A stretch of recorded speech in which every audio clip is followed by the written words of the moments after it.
안녕하십니까, 88대디입니다. 캐나다에서 코비드 사태가 발발한 지 6개월이 지나고 있습니다.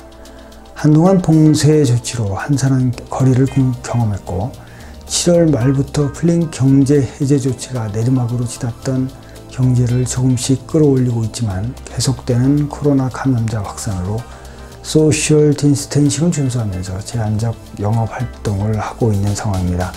경제 봉쇄 완화에 따라 위축되었던 매출 반등이 일어나고 있는데요. 의류 및 액세서리가 한 142%, 가구는 71%, 스포츠 기기라든가 책, 음악, 여가 제품이 65%, 건축자재, 그리고 종원 제품이 한 13% 등 경제 반등이 되고 있다고 합니다.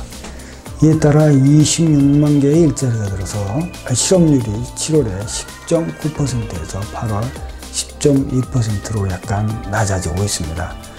그동안 캐나다 정부는 긴급 상가 임대료 지원 CECRA, 긴급 가계 지원 CERB, 긴급 인건비 지원 CEWS, 소상공인 융자 CEBA, 모기지 연장, 소비세 환급 GST 크레딧 등 비즈니스를 위한 금융 지원을 아끼지 않았습니다만 당장 다음 달부터는 정부 지원이 줄어들게 되면 피부로 느끼는 어려움이 현실화될 것 같습니다.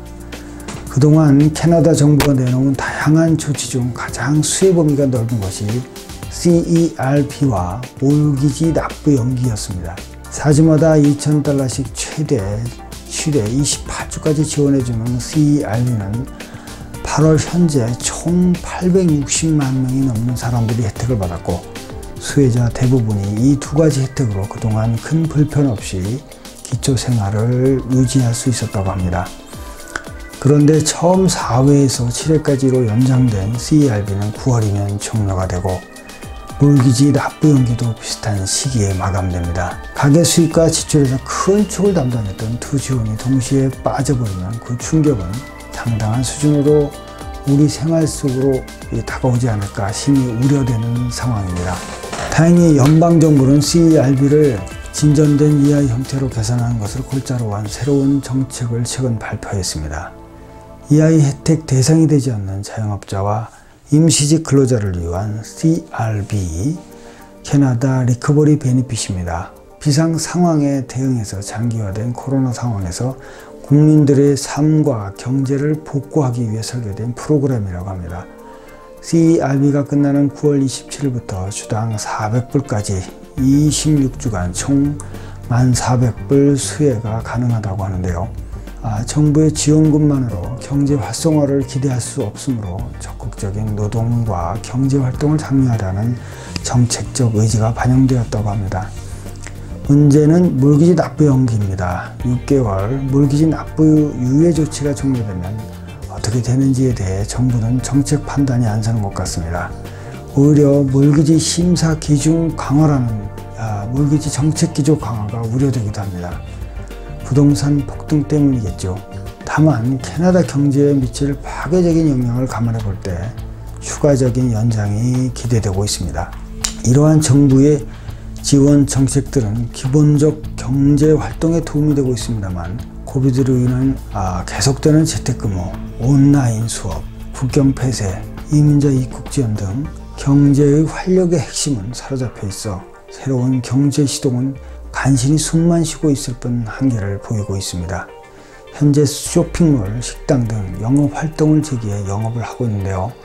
26%의 스몰 비즈니스만 정상 영업을 하고 있고요.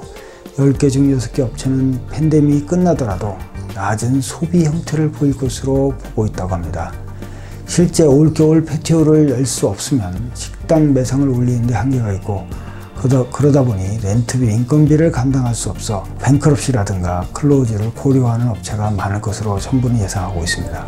전국적으로 21만 8천 업소, 19%의 스몰 비즈니스가 문을 닫을 거라고 보고 있다고 합니다.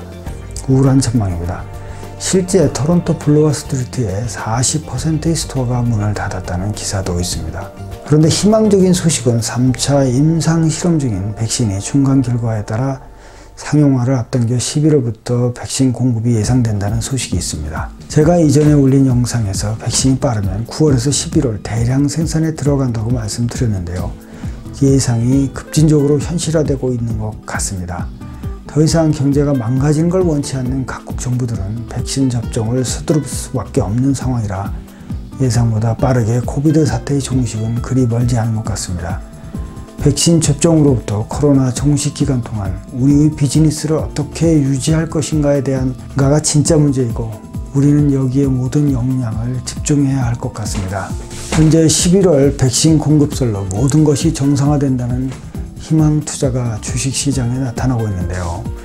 미래지향적 테크 투자에서 현실적인 것으로 투자가 전환되고 있다고 합니다. 즉 테크 회사, 테슬라 주식보다는 항공사, 뱅크 등 저평가된 주식으로 이동하고 있다는 이야기겠죠. 전문가들은 이 이동 자금이 부동산으로도 몰릴 것으로 보고 있다고 합니다. 이 모든 움직임은 백신 접종 시기가 코앞에 와 있다는 증거라고 말씀드리고 싶습니다. 이 시대엔 무엇보다도 가지고 있는 것을 잘 지키는 것이 정말 중요하다고 생각합니다. 지나가 보면 그때 이랬었으면 하는 아쉬움이 있는데요. 매일매일 장사 안 된다고 걱정을 둘러매고 있을 것이 아니라 출구 전략에 고민을 하셔야 할 것 같습니다. 코비드가 사라져도 그동안 조치를 취했던 제재 조치의 부작용, 소비자 심리 불확실성, 그리고 높은 실업률 등이 수요와 공급에 계속해서 영향을 미쳐서 경기가 급격하게 좋아지지 않을 것으로 전문가들은 예상을 하고 있습니다. 그래서 더욱더 나름의 매출을 올리는 방법을 고안해야만 한다고 합니다. 업종 추가라든가 장소 이용 다양화, 그리고 테이크아웃, 배달 서비스 확대 등 조금이라도 매출에 도움이 되는 활동에 즉시 나서야 할 것 같습니다. 토론토 다운타운에는 현재 CN타워, 아쿠아리움이 개방되었고요. 9월 28일부터 온타리오 카지노도 영업을 한다고 합니다. 가을 백신 효과와 함께 정상화로 가는 그날이 빨리 오기를 기대해 봅니다. 시청 감사합니다. 구독 부탁드리겠습니다. 감사합니다.